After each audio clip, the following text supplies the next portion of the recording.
Halo sahabat Ansor Banser Indonesia dimanapun berada, berjumpa lagi dengan Smart Multimedia Video Channel yang menyuguhkan tentang kegiatan Ansor Banser di Indonesia. Pada kesempatan kali ini kami ingin menyuguhkan tentang video kutipan tentang robohnya argumentasi HTI. Berikut di antara argumen para pengusung agenda politik khilafah HTI yang telah dibongkar kebohongannya. 1. Soal ketidakbakuan sistem khilafah ala HTI.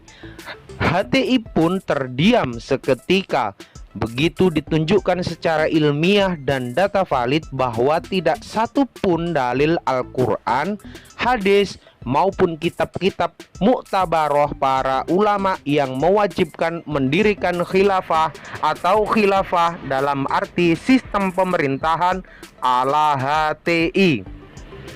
Sehingga nafsu HTI untuk mendirikan khilafah itu hanyalah utopia belaka. 2. Lemahnya riwayat mengenai bendera yang mereka klaim sebagai bendera Rasulullah Shallallahu Alaihi Wasallam. Kali ini HTI tak bisa mengelak lagi bahwa bendera hitam putih yang bertuliskan kalimat tauhid yang dibakar Banser Garut itu bukan bendera Islam, tapi bendera HT atau HTI. HTI memang gemar mencomot simbol dan lambang-lambang Islam secara umum. Contoh, bendera Liwa dan Roya untuk diklaim sebagai simbol kelompoknya, dengan tujuan jika ada yang menyerang agenda politik HTI maka dialihkan ke Islam, sama saja dengan menyerang Islam. Yang lalu HTI mempolitisasi kalimat tauhid. Saat ini istilah khilafah yang dipolitisasi. 3. Setelah HTI dibubarkan, berubah, tidak menjajakan terminologi HTI lagi, tapi diganti terminologi khilafah. Klaim HTI yang ini pun saat ini rame-rame diserang oleh umat Islam. Sudah terbongkar bahwa HTI saat ini ternyata memanfaatkan terminologi khilafah demi agenda politiknya. Mereka mengopinikan dan membuat frame bahwa umat Islam tidak perlu mendukung agenda HTI karena HTI sudah bubar. Tapi umat Islam harus memperjuangkan khilafah. Karena khilafah ajaran Islam dan kewajiban syar'i.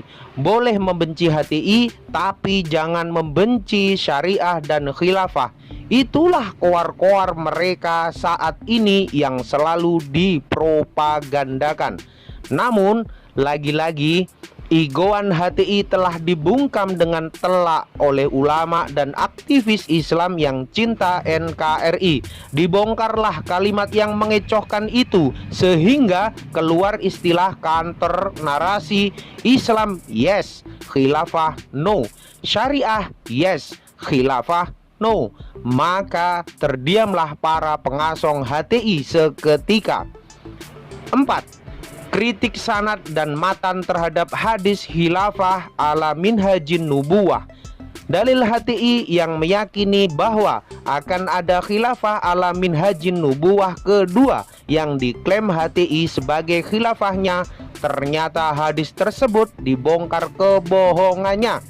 Baik dari segi sanad maupun matan. Sejak saat itu runtuhlah kerangka berpikir HTI. 5. Fakta bahwa Undang-Undang Dasar Khilafah yang mereka persiapkan hanya berdasarkan dalil umum yang penafsirannya mereka paksa mengikuti paham mereka. Undang-Undang Khilafah UUD-K yang rencananya digunakan sebagai pengganti Undang-Undang Dasar 1945 dibongkar kebusukannya, sehingga klaim bahwa sistem khilafah itu sistem Allah, sistem Islam, sistem syar'i ternyata sama juga sistem yang dibuat manusia. Jika seperti itu, apa bedanya dengan Undang-Undang Dasar 45? 6. Bukti konkret bahwa Undang-Undang Dasar Khilafah itu juga mengambil materi dari sejarah dan kondisi kekinian demokrasi, sesuatu yang mereka tentang selama ini. Kali ini HTI terdiam untuk kesekian kalinya.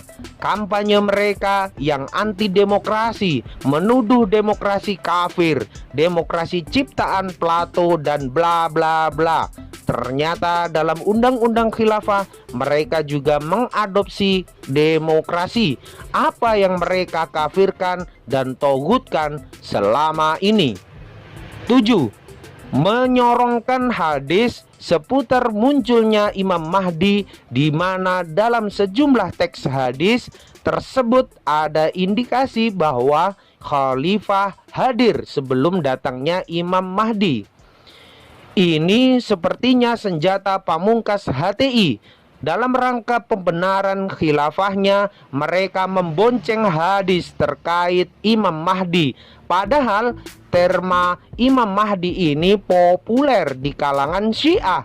Bahkan bagian dari akidahnya atau teologinya, sejak kapan HTI memuja akidah Syiah? Ternyata HTI mendadak jadi Syiah. Walau dalam ahli sunnah juga diyakini terkait Imam Mahdi, tapi tidak didewa-dewakan seperti HTI karena ada maksudnya, yaitu menyelamatkan agenda khilafahnya. Sahabat Ansor Banser Indonesia dimanapun berada, dari sini bisa kita simpulkan bahwasanya propaganda yang sering didengungkan oleh mereka masyarakat pemuja HTI yang masih berkeliaran di Indonesia sebenarnya masih ada, dan mereka bersikeras bagaimana HTI bermuncul lagi dengan wajah-wajah yang baru. Oleh karena itu, saya menghimbau bagi sahabat Ansor Banser Indonesia dimanapun berada, jangan sampai lengang, jangan sampai kendor. Semangat dan maju, pantang mundur, tekan dan lawan. Satu kata, salam komando Ansor Banser Indonesia, NKRI harga mati. Bagi sahabat yang menyukai dari postingan yang kami berikan, silakan tekan tombol like dan share. Jangan lupa tekan tombol subscribe untuk mendapatkan video update dari channel kami. Semoga bermanfaat.